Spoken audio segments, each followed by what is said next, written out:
السلام علیکم ورحمۃ اللہ وبرکاتہ۔ پیارے بھائیو، کیسے ہیں آپ لوگ؟ امید کرتا ہوں انشاءاللہ تعالی آپ لوگ خیریت سے ہوں گے اور اللہ کے حفظ و امان میں ہوں گے۔ پیارے بھائیو، جیسا کہ آج کل ہم دیکھ رہے ہیں کہ مہنگائی کا دور ہے۔ ہر آدمی اور ہر بندہ اپنے لیے یہ کوشش کرتا ہے کہ مجھے کوئی اچھا سا کاروبار مل جائے اور کوئی اچھا سا مجھے جاب مل جائے تاکہ میں اس میں مصروف ہو اور میں اس میں اپنا وقت گزار سکوں۔ تو اس کی وجہ سے بہت سے لوگ ایسے ہیں جو کہ اس کی وجہ سے پریشان ہیں اور وہ بہت پریشان نظر آتے ہیں۔ اسی حالات کو مد نظر رکھتے ہوئے میں نے آپ کے لیے ایک وظیفہ لایا ہے۔ آج انشاءاللہ تعالی ہم آپ کو ایک وظیفہ پیش کریں گے۔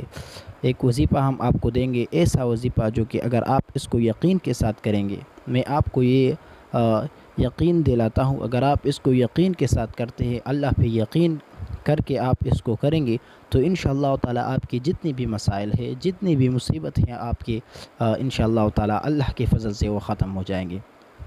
خصوصاً اگر آپ کو رشتے کے بارے میں کوئی مسئلہ ہے تو انشاءاللہ اگر آپ اس وظیفے کو کریں گے تو انشاءاللہ تعالی آپ کے تمام مصیبت اور تمام مسئلے حل ہو جائیں گے اور انشاءاللہ آپ کو اچھا رشتہ مل جائے گا۔ اور وہ اللہ تعالیٰ کے ناموں میں سے دو نام ہیں، وہ ہے یا لطیف یا رحیم، یا لطیف یا رحیم۔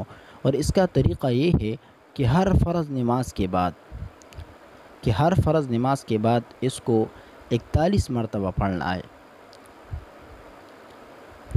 اگر آپ کا کوئی مطلب ہو، کوئی مقصد ہو، مثلاً آپ کا کوئی نوکری مطلب ہو یا آپ کا کوئی اچھا رشتہ مطلوب ہو، تو آپ اس وقت تک یہ کریں گے جب تک آپ کا وہ مقصد حل نہ ہو جائے، جب تک آپ کا وہ مطلب پورا نہ ہو جائے۔ جب پورا ہو جائے تو پھر آپ کو اختیار ہے، اگر آپ اس کو کرتے ہیں تو آپ کو ثواب مل جائے گا اور آپ کی اور مصیبت بھی ختم ہو جائیں گے، لیکن اگر آپ اس کے بعد نہیں کرتے تو پھر آپ گناہ گار نہیں ہوں گے۔ تو اسی لیے اس حالات کو مد نظر رکھتے ہوئے میں نے یہ وظیفہ لایا ہے، کیونکہ میں خود بھی اس کو کرتا ہوں اور یہ بہت مفید ہے اور بہت زبردست ہے اگر آپ اس کو یقین کے ساتھ کرتے ہیں، کیونکہ یقین لازمی ہے۔ اگر آپ کسی چیز پہ یقین نہیں کرتے تو پھر آپ کو وہ فائدہ نہیں دے گا اور ہر تکلیف سے آپ کو یہ بچائے گا۔